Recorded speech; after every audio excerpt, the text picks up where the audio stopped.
Vamos lá, companheiros, sempre rogando a Deus nosso Pai e a Jesus o nosso Mestre, que esteja junto conosco, nos dando a condição para o entendimento da leitura, da reflexão que haveremos de ter hoje sobre o Livro dos Espíritos, por Allan Kardec.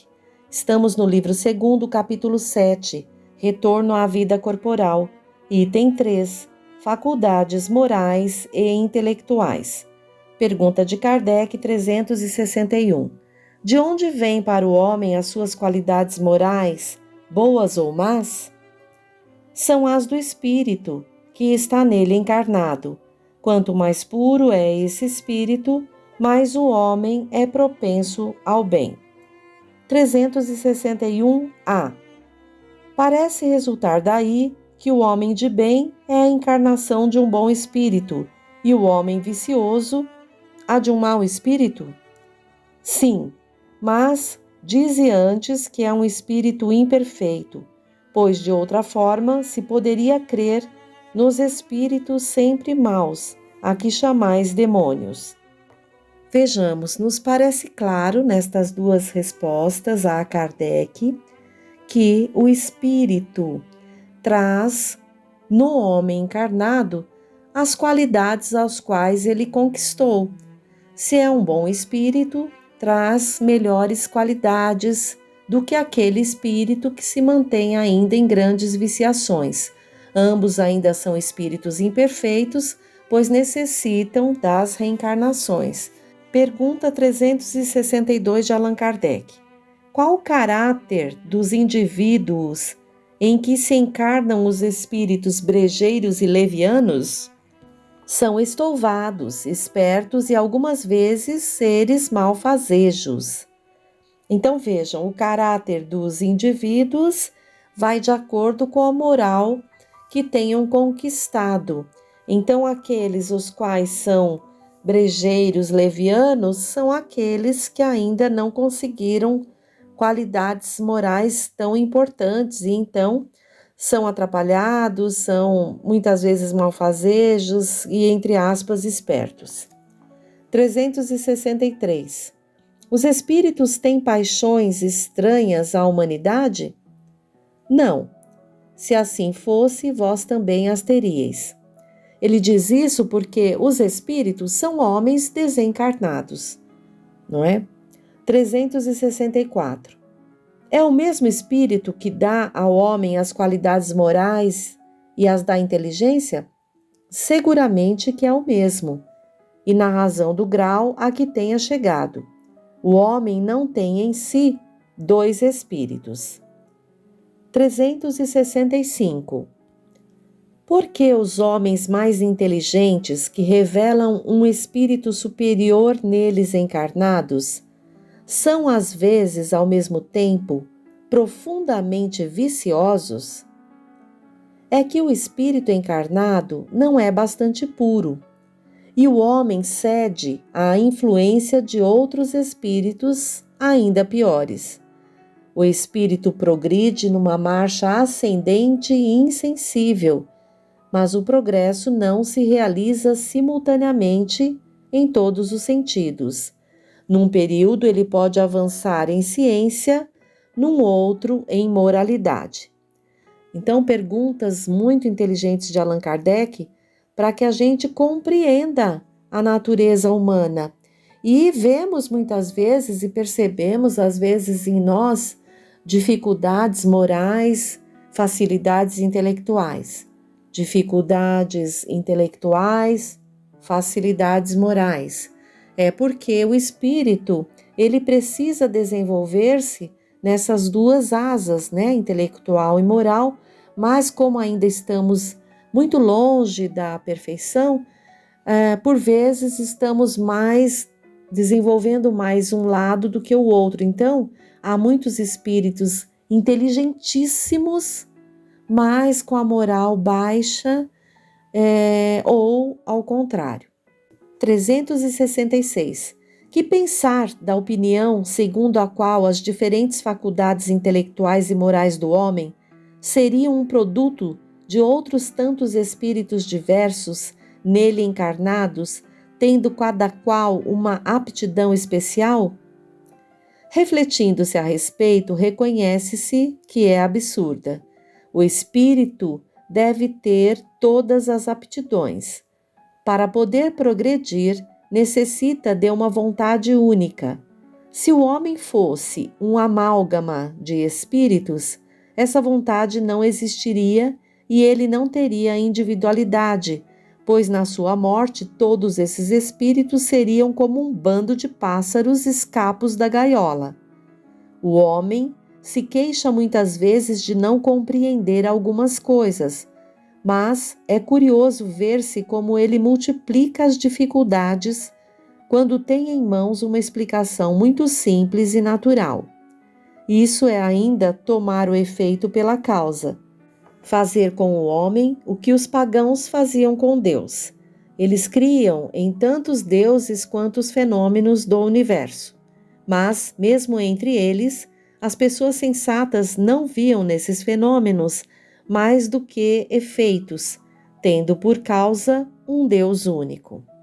Nota de Allan Kardec.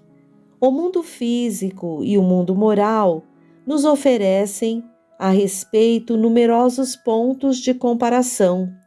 Acreditou-se na multiplicidade da matéria, enquanto o exame se detinha na aparência dos fenômenos. Hoje, compreende-se que esses fenômenos tão variados podem não ser mais do que modificações de uma matéria elementar única. As diversas faculdades são manifestações de uma mesma causa que é a alma, ou do espírito encarnado, e não de muitas almas.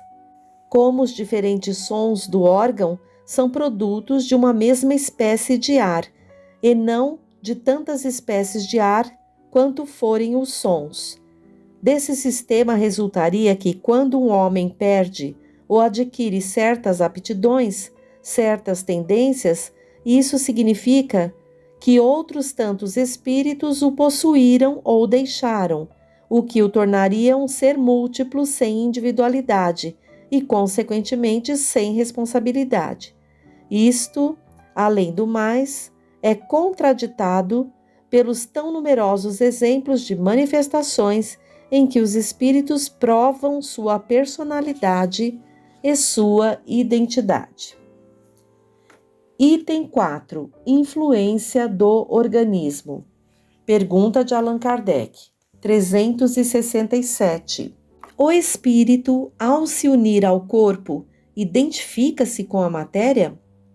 A matéria não é mais que o envoltório do espírito, como a roupa é o envoltório do corpo. O espírito, ao se unir ao corpo, conserva os atributos da natureza espiritual.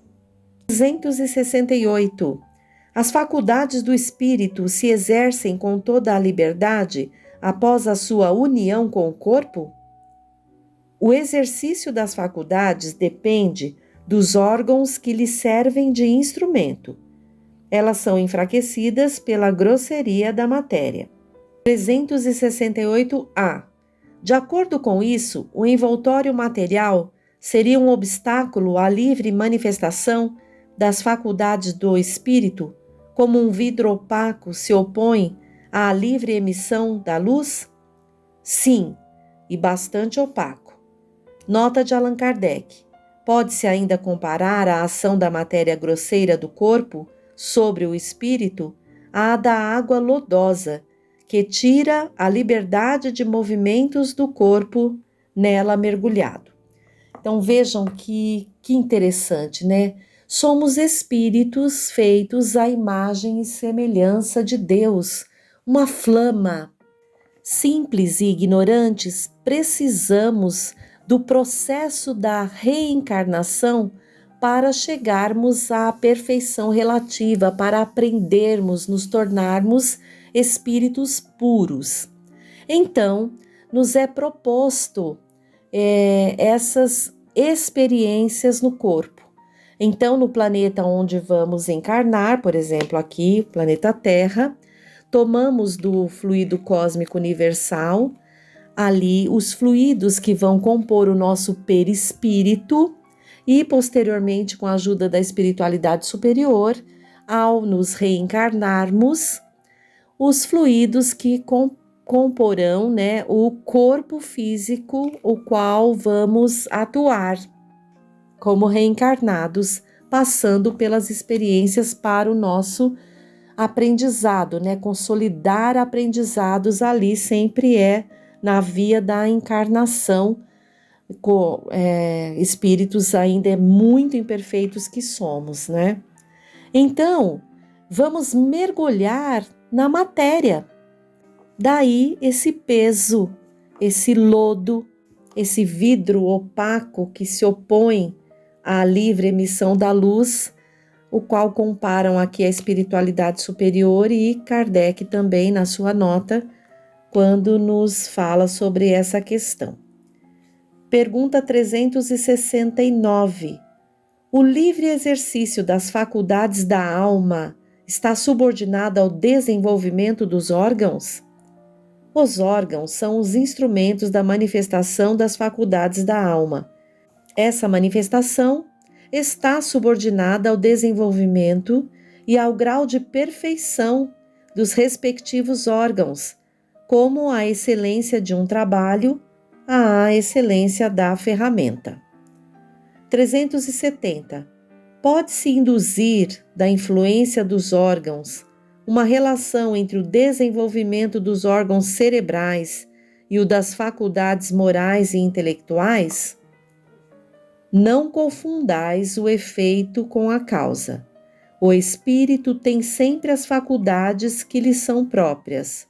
Assim, não são os órgãos que lhe dão as faculdades, mas as faculdades que impulsionam o desenvolvimento dos órgãos.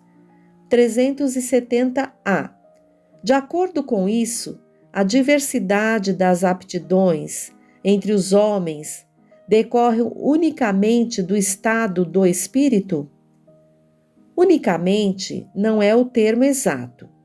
As qualidades do espírito, que pode ser mais ou menos adiantado, constituem o princípio, mas é necessário ter em conta a influência da matéria que entrava mais ou menos o exercício dessas faculdades. Nota de Allan Kardec.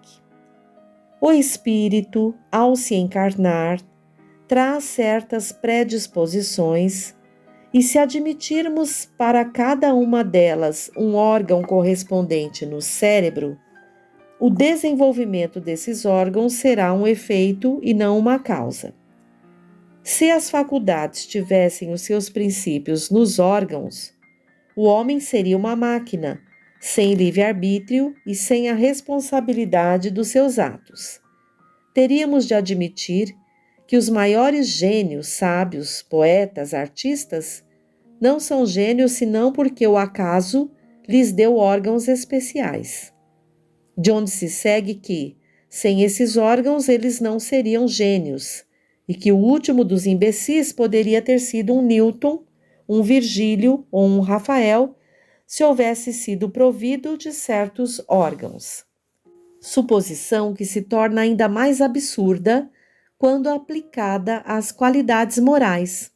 Assim, segundo esse sistema, São Vicente de Paulo, dotado pela natureza de tal órgão, poderia ter sido um celerado, e não faltaria ao maior celerado mais do que um órgão para ser um São Vicente de Paulo. Admitir, ao contrário, que os órgãos especiais, se é que existem, são consequentes e se desenvolvem pelo exercício das faculdades, como os músculos pelo movimento, e nada tereis de irracional. Tomemos uma comparação trivial, por bem se aplicar ao caso. Através de certos sinais fisionômicos, reconhecereis o homem dado à bebida. São esses sinais que o fazem bêbado ou é o vício da embriaguez que produz os sinais? Pode-se dizer que os órgãos recebem a marca das faculdades. Então vamos lá. O espírito é o ser que há de desenvolver-se e chegar à pureza, se utilizando da encarnação, das reencarnações que se dá na matéria. Então, o espírito necessita da matéria para essa evolução. Mas quem traz a faculdade, a inteligência, é o espírito. Porém, como a matéria normalmente é grosseira, impõe limitações ao espírito. É nesse sentido que, sim, a matéria tem influência na vida do espírito encarnado, com certeza. Item 5. Idiotismo e loucura. 371. A opinião de que os cretinos e os idiotas teriam uma alma de natureza inferior tem fundamento? Não. Eles têm uma alma humana frequentemente mais inteligente do que pensais. É que sofre com a insuficiência dos meios de que dispõe para se comunicar, como o mudo sofre por não poder falar. Vejam, aí está a dificuldade na matéria. 372. Qual é o objetivo da providência ao criar seres desgraçados como os cretinos e os idiotas? São os espíritos em punição que vivem em corpos de idiotas. Esses espíritos sofrem com o constrangimento a que estão sujeitos e pela impossibilidade de manifestar-se através de órgãos não desenvolvidos ou defeituosos. 372. Então não é exato dizer que os órgãos não exercem influência sobre as faculdades? Jamais dissemos que os órgãos não exercem influência. Eles a exercem e muito grande sobre a manifestação das faculdades, mas não produzem as faculdades. Esta a diferença. Um bom músico com um mau instrumento não fará boa música, o que não o impede de ser um bom músico. Nota de Allan Kardec. É necessário distinguir o estado normal do estado patológico. No estado normal, o moral supera o obstáculo material, mas há casos em que a matéria oferece uma tal resistência que as manifestações são entravadas ou desnaturadas, como na idiotia e na loucura. Esses são casos patológicos e, em tal estado, a alma não goza de toda a sua liberdade. A própria lei humana a isenta da responsabilidade dos seus atos. 373. Qual o mérito da existência para seres que, como os idiotas e os cretinos, não podendo fazer o bem nem o mal, não podem progredir? É uma expiação imposta ao abuso que tenham feito de certas faculdades. É um tempo de suspensão. 373A. Um corpo de idiota pode então encerrar um espírito que tivesse um homem de gênio numa existência precedente? Sim, o gênio torna-se às vezes uma desgraça quando dele se abusa.